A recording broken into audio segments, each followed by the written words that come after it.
Қайырлы күн, құрметті білім алушылар. Бүгінгі өтетін 5-ші дәрісіміздің тақырыбы деректер қоры жүйелері. Деректер дегеніміз біз білеміз, Деректер бұл адамдардың қабылдайтын оқиғалар, хабарламалар, сипаттамалар, сигналдар жиынтығы. Деректер бастапқы және қосымша болып бөлінетінін білеміз, Бастапқы деректер белгілі бір мақсатта алынатын деректер құрамы. Ал қосымша деректер дегеніміз бұл бөгде адамдардан басқа ақпарат көздерінен алатын деректер.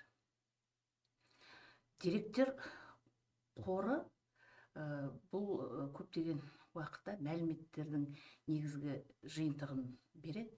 Сонымен бірге құрылымдалған түрде берілетін мәліметтер жиынтығы соның ішінде. Деректер қоры жүйелері ұзақ уақытқа сақталады және олар белгілі бір ақпараттарды таратады, өңдейді және қолдану мүмкіндігін береді. Қазіргі заманда көптеген ұйымдарда осы деректер қорының жүйелері негізгі инфрақұрылымдық ұғымдардан тұрады. Яғни бұл деректер қорында нақты деректердің құрылымы, сол ұйымдардың архитектурасы, даму бағыттары қарастырылады. Және мына деректер қоры дегеніміз, жаңа айтқан құрылымдық түрде ұйымдастырылған мәліметтер жиынтығы. Практикалық қолдану барлық қызметкерлердің мүмкіндіктері және өнімдері, клиенттер туралы ақпараттар, медициналық карталар, осылардың барлығы деректер қорында сақталады. Деректер қорында деректерді ұйымдастыру. Деректер қорының негізгі ұғымы бұл кестелер, жазбалар, өрістер және кілттер болып табылады. Кестелер мәліметтерді логикалық топтарға бөліп, оларды белгілі бір нысандар типін қарастырады. Жазбалар кестенің әрбір жеке жазба болып табылып, бір нысан туралы ақпараттарды беріп отырады. Өрістер кестенің бағандары әрі нысанның белгілі бір сипаттамасын көрсете алады. Ал кілттер әрбір жазбаны жылдам іздеу операцияларын игеруге мүмкіндік береді. Ең негізгі ұғымдары осы ұғымдар болып есептеледі. Желілік деректер моделі. Негізгі сипаттамалары бұлар объектілер арасында күрделі байланыстарды бейнелей отырып, көптеген каталогтар мен файлдар жүйесін құрайды, интернеттерге сілтемелер жасайды, әлеуметтік желілердің пайдаланушылардың арасындағы байланыстарды ұйымдастырады және құжаттарға сілтемелер жасау мүмкіндігін береді. Көптеген жағдайда олар икемді күрделі қатынастарды бейнелеуге қабілетті болатынын атап өтуімізге болады. Желілік деректер типінің моделінің графигі түйіндер мен байланыстар. Түйіндер деректер объектілерін білдіреді. Яғни олар бір бағыттан екінші бағытқа дейін осы деректердің таралуына мүмкіндік жасап отырады. Байланыстар объектінің арасындағы қатынастар. Бір нысаннан екінші нысанға қатынас жасау үшін осы байланыстардың ұғымы бізге қажет болады. Көп байланыстар бұл бір объектіден бірнеше объектіге қатынау ұғымдарын бейнелейді. Біздер бір мезгілде бірнеше объектілермен жұмыс жасау мүмкіндігі туады. Сол кезде осы көп байланыстар ұғымын немесе моделін қарастыра аламыз. Деректердің реализациялық моделі, яғни кестелік моделі. Кестелік, бана айтқан негізгі ұғым, кестелік ұғым деп айтамыз ода. Бұл кесте бағандардан, жолдардан тұрады. Яғни бағандарда өрістер жазылады да, ал жолдарда жазбалар жазылып, осылар арқылы біздер түрлі ақпараттарды өңдей аламыз. Бұл осы деректер қор жүйесін басқару кезінде SQL тілін қолдану мүмкіндігі туады. Бұл SQL тілі сұраныстар ақпараттарды іздеу, өзгерту, оларға қосу операцияларын орындау кезінде осы SQL тілін пайдалана аламыз. Бұл тілдің атқаратын қызметі өте ерекше болады. Сонымен бірге үшінші ұғым бұл қатынастар. Осы кестелер арасындағы байланыстардың кілттері арқылы мәліметтердің тұтастығын қамтамасыз ету, мәліметтердің бір жүйеден екінші жүйеге ауысудағы олардың негізгі тұтастығын анықтау өте қажет. Сондықтан осы солардың арасын байланыстыру үшін осы қатынастар моделін қарастыра аламыз. Деректер қорының архитектурасы. Файл серверлік архитектура, яғни барлық деректер серверде орналасады. Біз алдыңғы сабақта өттік қой, клиент сервер архитектураларын өттік та, барлық ұйымдарда да үлкен серверлер тұрады, сол деректер осы серверлерде сақталады деп. Осы клиенттер жер арқылы тікелей файлдарға қосылып, ары қарай өз жұмысын атқарады. Клиент серверлік архитектура, мұнда да мысалға осы деректер құрылымында да олардың атқаратын қызметі ерекше, яғни логикалық, бизнес логикалық серверлер осы деректер ұғымына қажетті, және осы серверлік сұраныстарды өңдеп, олардың белгілі бір уақытта нәтижелерін алып отырады. Үйлестірілген архитектура, распределенный деп атайды, бірнеше серверлерде таралып орналасады. Және сол кездегі ақпараттарға толық қол жетімді болуын қамтамасыз етеді. Деректер қорының классификациясы. Олар модель бойынша иерархиялық жүйелер, желілік жүйелер, реляциялық жүйелер, объектіге бағытталған жүйелер және объекті реляциялық жүйелер болып бөлінеді. Ал орналасу бойынша орталықтандырылған деректер базалары, үйлестірілген деректер қорлары, бұлтты деректер қорлары және гибридтік желілер деп атауға болады. Міне бұлардың барлығының да бір түптеп келгенде атқаратын қызметі осы деректерді дер кезінде тарата білу, деректерді бір серверден екінші серверге дұрыс орналата білу мүмкіндігін алу болып есептеледі. Деректер қорымен жұмыс жасау технологиялары, CRUD операциялары. Grade бұл жасау деген мағынаны, read оқу, update жаңарту деген, delete жою. Деректермен жұмыстың негізгі операциялары. Яғни осы біз деректермен жұмыс жасағанда оларды өңдейміз, оқимыз, қажет кезінде жаңартып отырамыз және керек емес бір істен шыққан немесе бір ескі деректерді жою мүмкіндіктерін аламыз.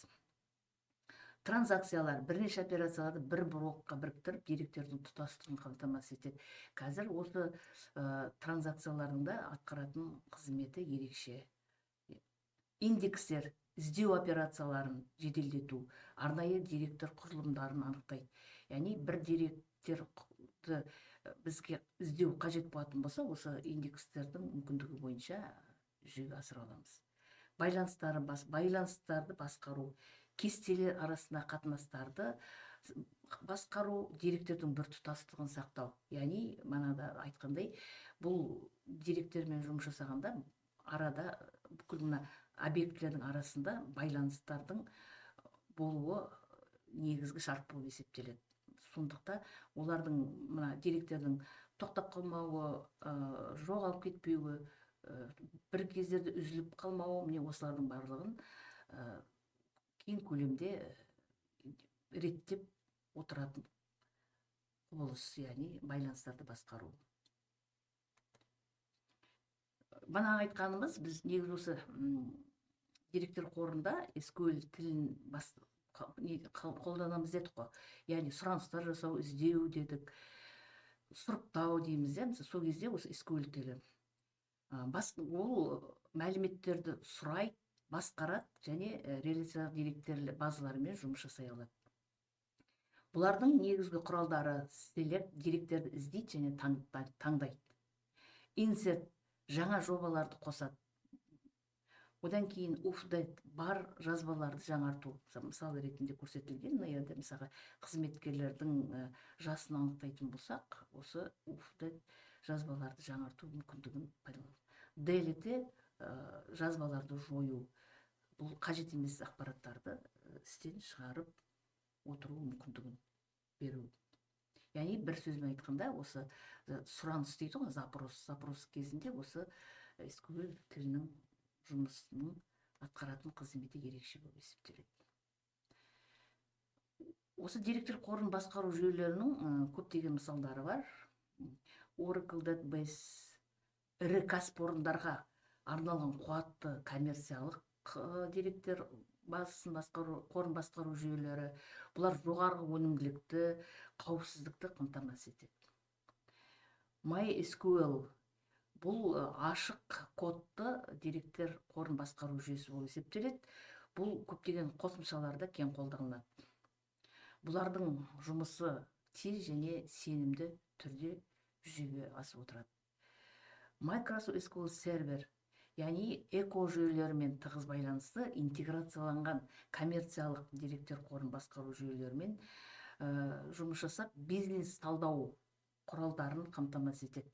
Қазіргі кезде бизнес талдаудың да ерекшеліктері, солармен жұмыс жасау мүмкіндігі көптеп артып отыр. Сол кезде осы Microsoft SQL Serverдің мүмкіндіктерін қолдануымызға болады.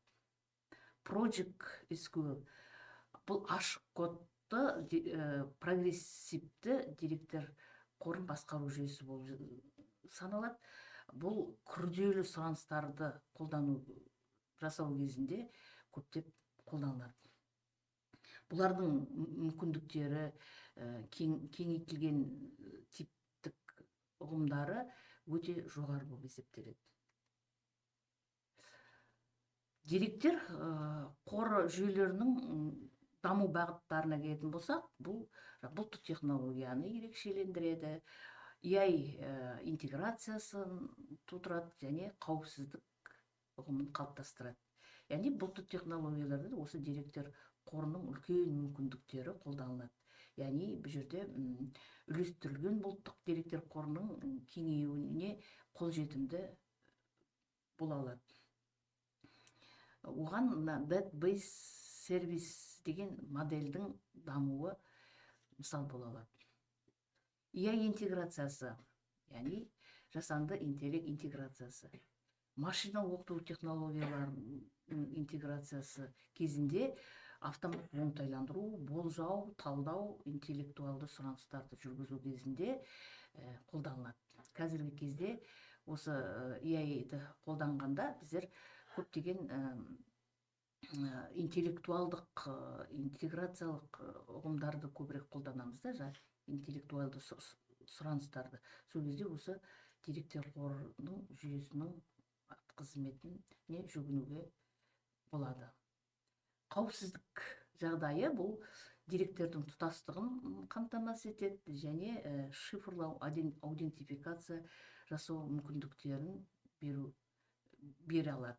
Осы бағыттар толық жұмыс жасайтын болса, деректер қорының жүйелерінің дамуы күннен күнге жақсара түседі деп айта аламыз. Деректердің біртұтастығы, деректердің қауіпсіздігі, деректердің толық қанды бір жүйеде болуы, бұлардың барлығы осы біздің күнделікті өмірде жұмыс жасауымызға толық мүмкіндік береді. Қорытындылай келе, деректер қор жүйелері ақпарат дәуірінің негізі деп айтуымызға болады.